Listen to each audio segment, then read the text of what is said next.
Bem, pessoal, eu sou o Rafael Epifânio, professor de Física do cursinho Ideia. E na aula de hoje nós vamos aprender sobre termologia.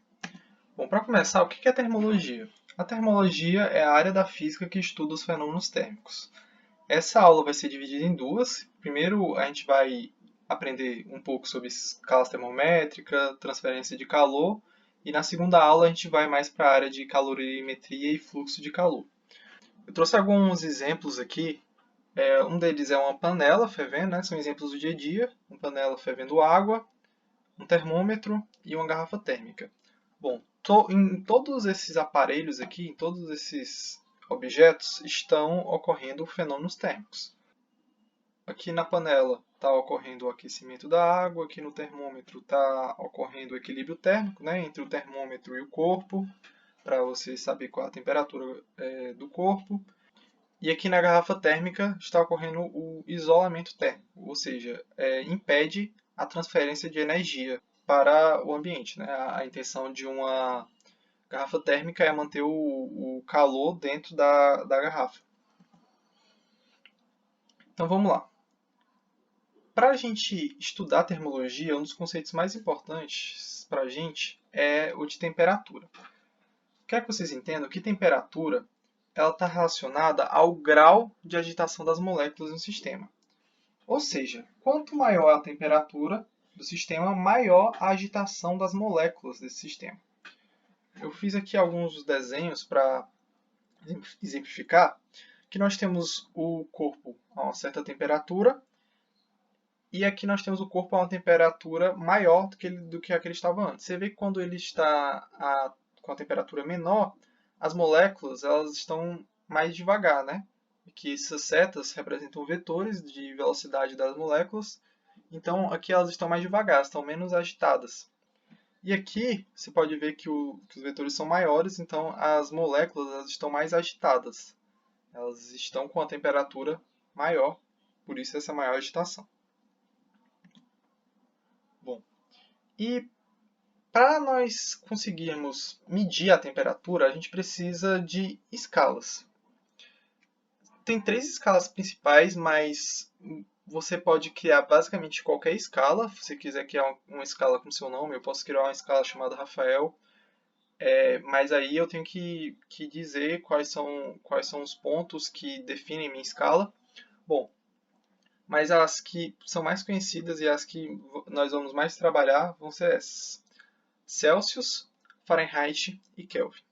Bom, começando com a Celsius, ela foi uma escala proposta no século XVIII por Anders Celsius. E o ponto de fusão da água é 0 graus e o ponto de ebulição é 100 graus. Essa escala é a escala que nós utilizamos aqui no Brasil, né? Então ela é uma escala muito mais comum no nosso dia a dia. E você percebe que a diferença aqui é de 100, né? Entre 0 e 100.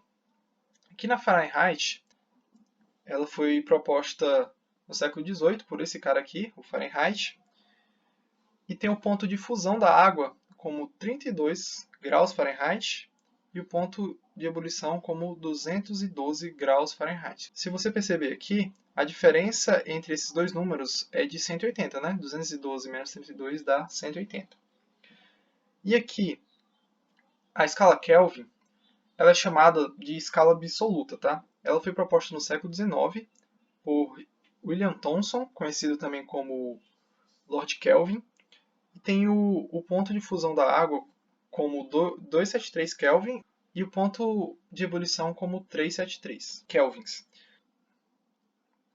Importante perceber aqui é que ela é uma escala absoluta, então ela não utiliza o símbolo de graus, tá? Quando você coloca Kelvin, você coloca só o K, não precisa colocar graus. E aqui eu coloquei 3 termômetros que eles estão utilizando as 3 escalas, tá? Aqui é o ponto de fusão da água, e aqui é o ponto de ebulição. E aqui nós temos essas temperaturas, né? A temperatura em Celsius, a temperatura em Fahrenheit e a temperatura em Kelvin. Nós sabemos que essa temperatura aqui é a mesma, né? Você vê que a coluna está na mesma altura. Porém, o valor da temperatura não vai ser o mesmo, né? Porque as escalas são diferentes, elas começam em pontos diferentes E no caso aqui da Fahrenheit, a diferença entre os pontos é de 180, enquanto na Kelvin e na Celsius a diferença é de 100. Então vamos lá. Como é que a gente sabe a relação entre essas escalas?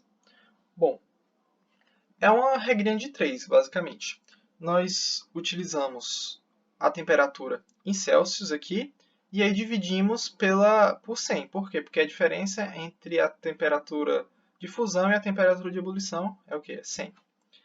E aqui, na escala Fahrenheit, nós utilizamos a temperatura em Fahrenheit menos 32. Por quê? Porque ela começa de 32. Então, a gente tem que colocar esse menos 32 para conseguir fazer essa igualdade aqui. E divide por 180, porque a diferença entre o ponto de fusão e o ponto de ebulição dela é 180. Ok? Já na escala Kelvin, a gente percebe que as duas estão divididas por 100, né? Por quê? Porque 273 para 373 é 100 e de 0 para 100 também é 100. Então, as duas são divididas por 100. Então, no caso, você pode cancelar esses dois lados aqui e você vai ficar só com essa parte aqui de cima. Então, para você saber a temperatura em Kelvin, basta somar a temperatura em Celsius com 273. Então, no caso, a temperatura em Celsius é igual à temperatura em Kelvin menos 273. Então, por exemplo, se eu tenho 300 Kelvin, eu sei que em Celsius essa temperatura vai ser 27 graus Celsius. Por quê? Porque 300 menos 273 seria 27. E aqui, no caso, é a relação entre Fahrenheit e Kelvin, tá? E que é a mesma coisa lá de Fahrenheit e Celsius, né? Um é dividido por 180, outro é dividido por 100, só que ambas aqui tem que tirar o 32 aqui no caso da Fahrenheit e tirar 273 aqui no caso da Kelvin, porque na Kelvin começa de 273. A gente tem uma forma de lembrar todas as equações em uma equação só, que relaciona todas elas, tá? Que é essa aqui. Bom, e o que acontece, né? Aqui ficou 5 e aqui ficou 9, por quê? Porque você dividiu as duas por 20, né? Dividiu tudo por 20. No caso, 100 dividido por 20 dá 5 e 180 dividido por 20 dá 9. Então, essa aqui é a relação que você precisa saber entre as escalas termométricas. Ok? Ela vem dessas equações aqui. Bom, e agora vamos entender qual é o conceito de calor, tá? O calor, ele deve ser entendido como a transferência de energia térmica em um sistema. E essa transferência ocorre devido à diferença de temperatura entre os corpos. Então, vou dar um exemplo aqui para vocês. Eu tenho um corpo com a temperatura T1 e outro corpo com a temperatura T2. Essas duas temperaturas são diferentes, tá? E o que eu faço? Eu aproximo os dois corpos, eu junto os dois corpos. E o que vai acontecer? O calor de um corpo vai passar para o outro, certo? Você está vendo que, no caso, o calor de T1 está passando para T2, significa que T1 estava a uma temperatura maior. Beleza, só que depois de um tempo, como o calor está passando de T1 para T2, a temperatura de T1 vai diminuir e a temperatura de T2 vai aumentar. Então, em um determinado momento, eles vão chegar a uma temperatura T3, em que os dois corpos vão estar na mesma temperatura. Isso é chamado de equilíbrio térmico, tá? Houve uma transferência de calor entre os corpos e aí eles ficaram na mesma temperatura, ficaram em equilíbrio térmico. E essa transferência de calor ocorreu por quê? Porque existia diferença de temperatura. Nesse caso, não existe mais a diferença de temperatura.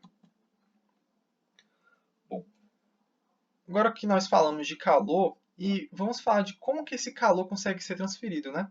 Nesse caso aqui, esse tipo de transferência é chamado de transferência por condução. E o que é condução? Na condução, a energia é transferida para moléculas próximas, que, por sua vez, transferem para outras. Ou seja, é um efeito dominó, né? Você aquece uma molécula, essa molécula aquece a que está próxima dela, e essa próxima aquece a outra, e por aí vai, assim sucessivamente. Então, é um efeito dominó, também chamado de efeito cascata, tá? Então, a energia é transferida de molécula para molécula. Um exemplo disso é uma colher ou uma panela quente. Você deixa uma colher em uma panela quente, às vezes você vai pegar, se o cabo dela for de metal, né? Você vai sentir ela bem quente, Por quê? Porque o calor foi transferido da panela para o cabo por condução. Agora nós temos também outras duas formas, que são a convecção e a irradiação. Bom, como é que funciona a convecção? Ela ocorre em fluidos e formam-se correntes de convecção. O que são essas correntes de convecção? Quando eu aqueço um material, a densidade dele diminui, certo? Então, como a densidade dele diminui, ele vai ter a tendência de subir. E o que estava em cima tem a tendência de descer. Só que isso acontece de forma cíclica. O que está embaixo é aquecido, sobe, o que está em cima desce. E por aí vai. Então vai se formando uma corrente de convecção. E isso, por exemplo, é o que acontece em uma panela sendo aquecida, que está aquecendo um líquido. Isso é o que acontece na brisa marítima, brisa terrestre, que eu vou falar sobre isso na próxima aula. Tá? Então, isso é a corrente de convecção. Exemplo de aparelhos que utilizam isso no nosso dia a dia são a geladeira e o ar-condicionado. Tá? O ar-condicionado ele geralmente é colocado em cima. Por quê? Porque o ar frio desce e forma uma corrente de convecção, melhorando a eficiência de resfriamento da sala. Mesma coisa na geladeira, o congelador geralmente fica em cima. Hoje em dia existem algumas geladeiras que funcionam de forma diferente, mas geralmente o congelador fica em cima e é resfriado a parte de cima. O que está lá embaixo na geladeira é resfriado como? Com essa corrente de convecção. O que acontece? A parte de baixo da geladeira, que estava mais quente, vai subir o calor de lá e aí vai ser substituído pelo ar frio que veio da parte de cima da geladeira. E aí forma-se essa corrente de convecção. Tá? E na irradiação, acontece o quê? A irradiação das três aqui é a única que não precisa de um meio. Tá? A condução térmica ocorre em qualquer meio. É mais comum a gente perceber isso em sólidos, tá? Geralmente em metais. Metais são ótimos condutores térmicos. A convecção ela ocorre em fluidos, né? Então gases ou líquidos. Já a irradiação ela não precisa de nenhum meio. Por quê? Porque ela é uma onda eletromagnética. Um exemplo principal que nós temos é o Sol. O Sol ele está bem distante da Terra e não tem nenhum meio entre a Terra e o Sol. É vácuo. Porém, mesmo assim, o Sol consegue aquecer a Terra. E como é que ele consegue aquecer? Através dos raios dele que chegam aqui e esses raios transferem energia do Sol para a Terra por ondas eletromagnéticas. E agora, colocando esses conceitos em prática, a gente tem uma coisa que é muito útil, que é a garrafa térmica. Como é que ela funciona? Ela funciona usando tanto o conceito de condução, irradiação e convecção, só que ela usa esses conceitos para evitar que eles aconteçam. Por quê? Porque na garrafa térmica você quer evitar a transferência de calor. Então, ela tem um revestimento. Esse revestimento ele é um revestimento considerado isolante, ou seja, ele impede a condução dele é muito baixa, ele tem baixa condutividade térmica. Tem também superfícies espelhadas. Essas superfícies espelhadas elas evitam que essas ondas eletromagnéticas transfiram calor. Tá? E também tem vácuo aqui entre essas superfícies. O que esse vácuo faz? Ele impede a convecção. Porque como não tem nenhum fluido, então não tem como haver a convecção. Ok? Então, essa é a primeira parte de termologia. Depois a gente vai para uma parte um pouco mais de contas, sobre a ideia de calor sensível, calor latente, mas isso fica para a próxima aula. Tá? Muito obrigado pela atenção e ótimos estudos!